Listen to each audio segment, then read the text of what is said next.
Bismillahirrahmanirrahim. Assalamualaikum warahmatullahi wabarakatuh. Kami dari kelompok 9 yang beranggotakan saya sendiri, Anggi Dwi Lestari, dengan NIM 11920700007 bersama rekan-rekan saya Anissa Nabila, Falama Fauzia, dan Khorsyid Pasha. Di sini kami akan membahas mengenai bab 9 yang ada pada buku Zemansky mengenai zat murni.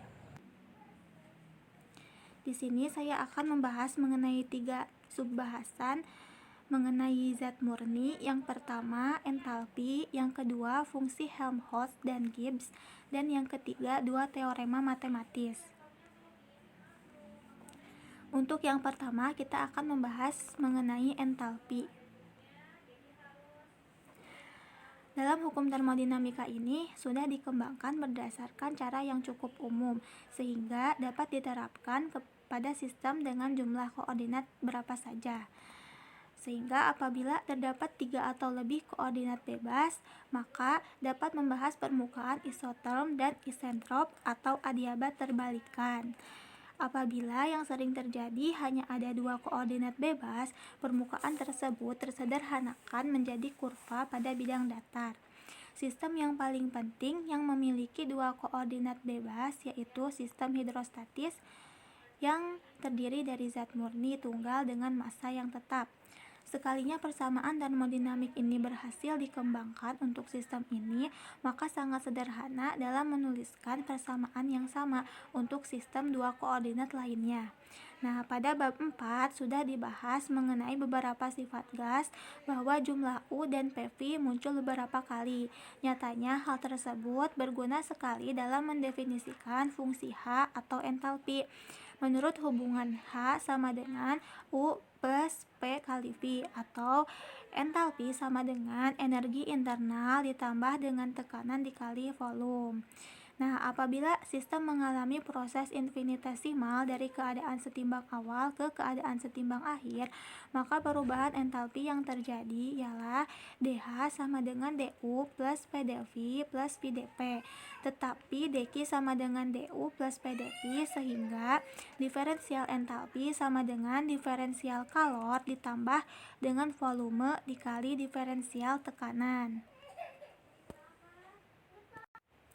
Dengan membagi kedua ruas persamaan itu dengan dt, maka kita dapatkan dH per dt sama dengan dQ per dt ditambah V kali dP per dt. Dan pada T tetap sama dengan dH per dT dengan P tetap sama dengan dQ per dt dengan P tetap sama dengan Cp atau kapasitas kalor dengan tekanan tetap. Karena dH atau diferensial entalpi sama dengan diferensial kalor ditambah volume dikali diferensial tekanan, maka perubahan entalpi selama proses isobar ini sama dengan kalor yang dipindahkan atau kalor laten yang diukur saat terjadi pergantian fase pada tekanan tetap. Ini berarti HF dikurangi HI sama dengan Q, atau HF dikurangi HI sama dengan integral I menuju F dengan Cp dikali dengan dt. Proses ini disebut proses isobar.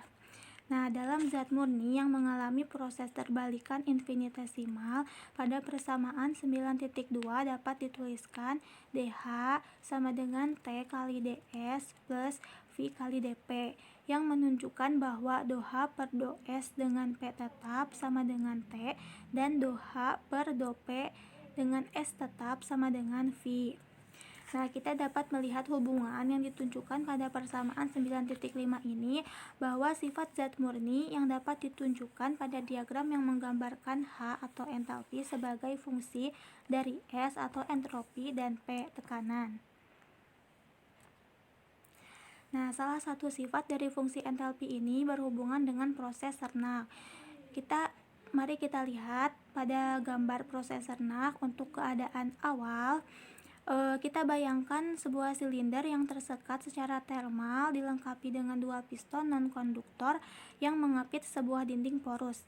Dinding yang digambarkan dengan garis-garis horizontal ialah sumbat yang porus berupa sederetan pipa sempit atau serangkaian lubang yang kecil. Antara piston kiri dan dinding terdapat gas bertekanan PI dan bervolume VI. Karena piston kanan menyentuh dinding, gas tercegah untuk menerobos karena keadaan awal gas menjadi setimbang. Selanjutnya kita lihat pada gambar yang kedua, pada keadaan akhir. Kita bayangkan kedua piston itu digerakkan secara serentak sehingga tekanan tetap PI dipertahankan pada bagian kiri dinding dan tekanan tetap yang lebih rendah PF dipertahankan pada bagian kanannya.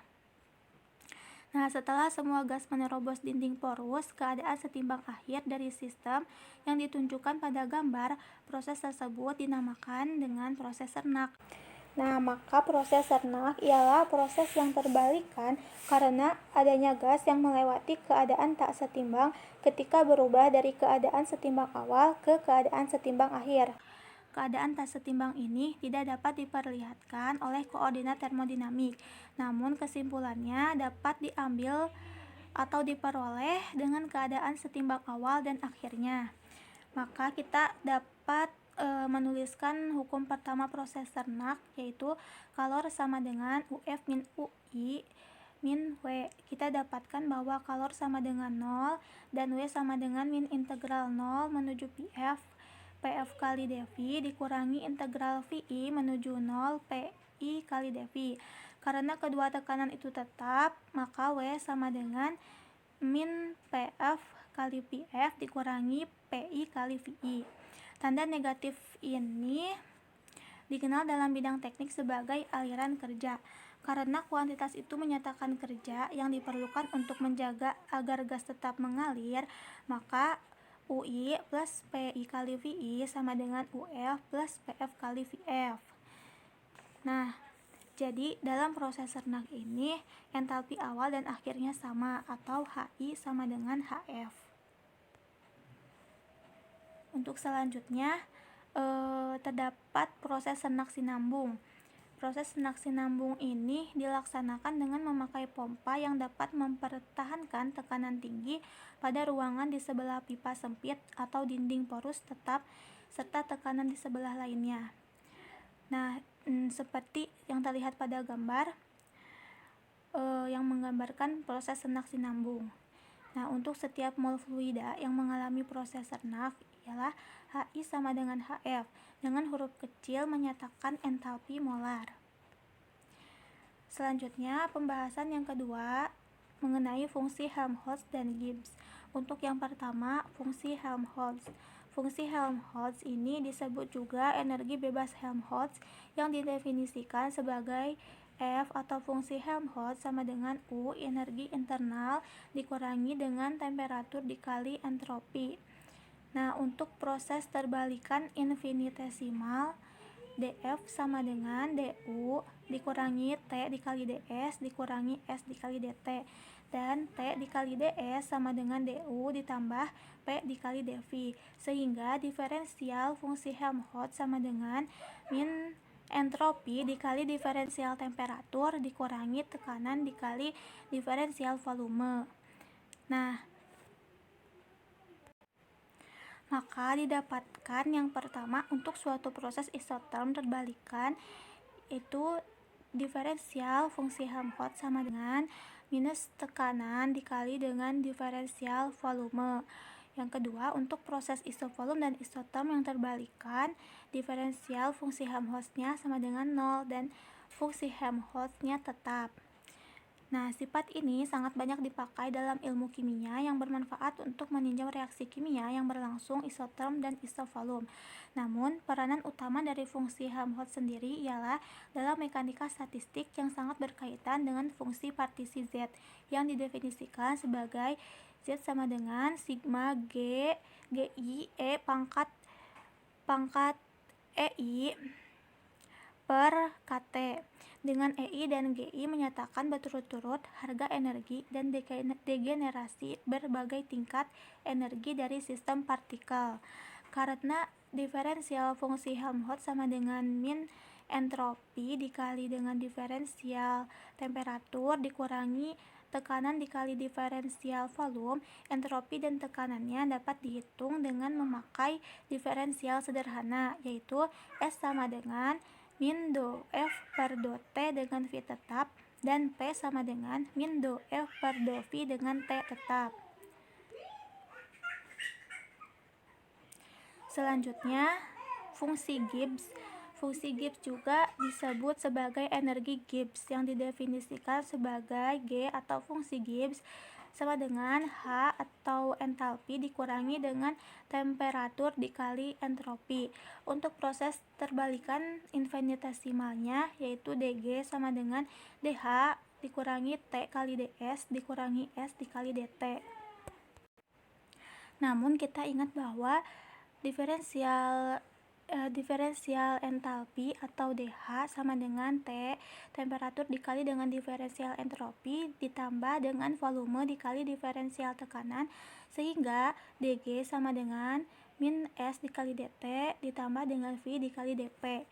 Nah, dalam proses isoterm dan isobar yang terbalikan ini, diferensial fungsi Gibbs-nya sama dengan 0 dan fungsi Gibbs-nya bersifat tetap. Nah, hasil ini penting dalam proses yang melibatkan perubahan fase sublimasi, peleburan, dan penguapan yang berlangsung secara isoterm dan isobar, yang dapat dipandang juga sebagai proses terbalikan. Jadi, selama proses tersebut berlangsung, fungsi Gibbs dari sistem bersifat tetap. Nah, apabila digunakan lambang G aksen, G double aksen, dan G triple aksen berturut-turut untuk fungsi Gibbs molar dari zat padat jenuh, zat cair jenuh, dan uap jenuh, maka persamaan pada kurva peleburan ialah G aksen sama dengan G double aksen, pada kurva penguapan ialah G double aksen sama dengan G triple aksen, dan pada kurva sublimasi sama dengan G aksen ialah G aksen sama dengan G triple aksen. Nah, pada titik triple kedua persamaan tersebut berlaku serentak atau semuanya sehingga menjadi G aksen sama dengan G double aksen sama dengan G triple aksen. Semua G ini dapat dipandang sebagai fungsi dari temperatur dan tekanan saja, sehingga kedua persamaan itu dapat dipakai untuk menentukan temperatur dan tekanan pada titik triple secara unik. Untuk pembahasan yang ketiga, kita akan membahas mengenai dua teorema matematis. Untuk teorema pertama, apabila terdapat suatu hubungan antara X, Y, dan Z, kita dapat membayangkan Z dinyatakan sebagai fungsi dari X dan Y, sehingga diferensial Z sama dengan do Z per do X dengan Y tetap dikalikan dengan dx ditambah do Z per do Y dengan X tetap dikalikan dengan dy. Jika kita ambil M sama dengan do Z per do X dengan Y tetap, dan N atau banyaknya molekul sama dengan do Z per do Y dengan X tetap, maka dz sama dengan M dikali dx ditambah N dikali dy. Dengan Z, M, dan N seluruhnya fungsi dari X dan Y.